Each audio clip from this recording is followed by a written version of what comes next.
The tour began on the Mount of Olives overlooking the old city of Jerusalem. As we took in the view, the guide explained the key landmarks in front of us. The old city of Jerusalem is a walled city that was founded in 1004 BC by King David. Even today, you enter one of the many gates to get into the city itself.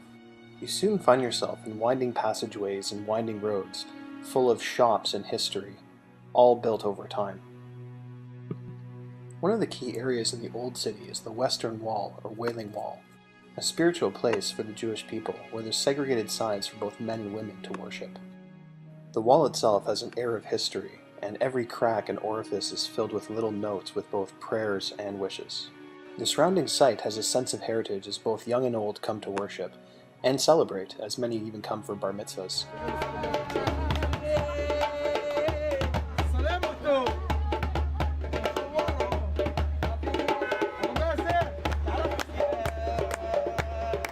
Leaving the Western Wall, back onto the winding streets, it's only a short walk to the Muslim Quarter and the Dome of the Rock. The Dome of the Rock holds great significance for the Muslim faith as a place where they believe that the Prophet Muhammad ascended to heaven. Only a short distance from the Muslim Quarter is the entrance of the Stations of the Cross, where you can walk in the footsteps of Jesus as he moved towards his crucifixion. Each station has a story, like Station 5 where Simon helped Jesus carry the cross, or Station 6 where Veronica wiped his face. As you continue to walk uphill and follow the various stations of the cross, more and more people join the walk as you get closer to the Church of the Holy Sepulchre, the tomb of Jesus Christ, and the site of the crucifixion. The church's open courtyard soon opens to the gateway into the basilica, where you find the stone of anointing where Jesus' body was prepared for burial.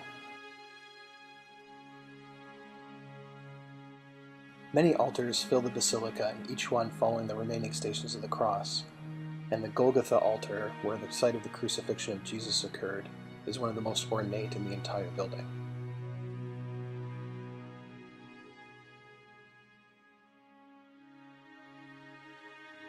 The main structure is the Holy Sepulchre itself, the tomb of Jesus Christ, and the site of the resurrection, where visitors from around the world line up to enter the tomb in order to pray.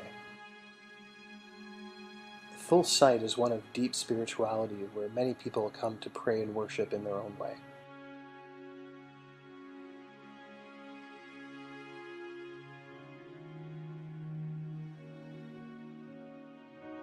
Leaving the Church of the Holy Sepulchre, it's again an only short distance to the site of the Last Supper where Jesus met with his disciples prior to the crucifixion.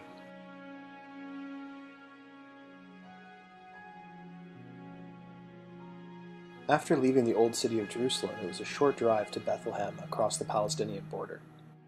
As the road descends into Bethlehem, you see the shepherd's field, where the shepherds had originally seen the star of the Nativity to announce Jesus' birth. Across from the Church of Nativity is Manger Square, where every year there's large Christmas celebrations in order to celebrate Jesus' birth. The Basilica of the Nativity is one of the larger structures in the area, dating back to the 4th century. Entering through a small door, you soon find yourself in the ancient building, ornately decorated by the Greek Orthodox. Even the old original 4th century mosaic floor is visible in the main foyer. And during our time at the Basilica, there was a service in session.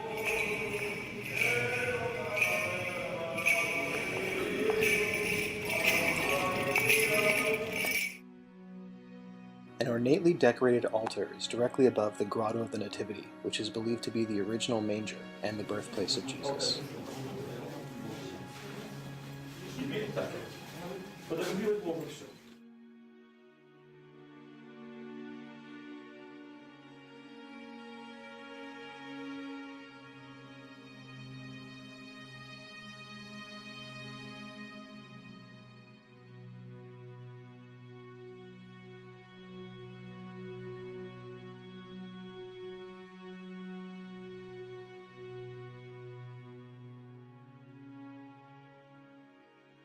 And next to the Basilica is the Church of St. Catherine, the Catholic church in the area. After the visit to the Church of the Nativity, we stopped at Johnny's Souvenir Shop, which is a Christian shop in Bethlehem, selling souvenirs from local craftsmen.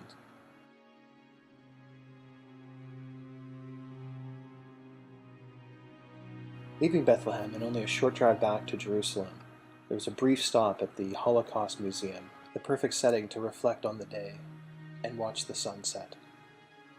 Certainly a day to remember.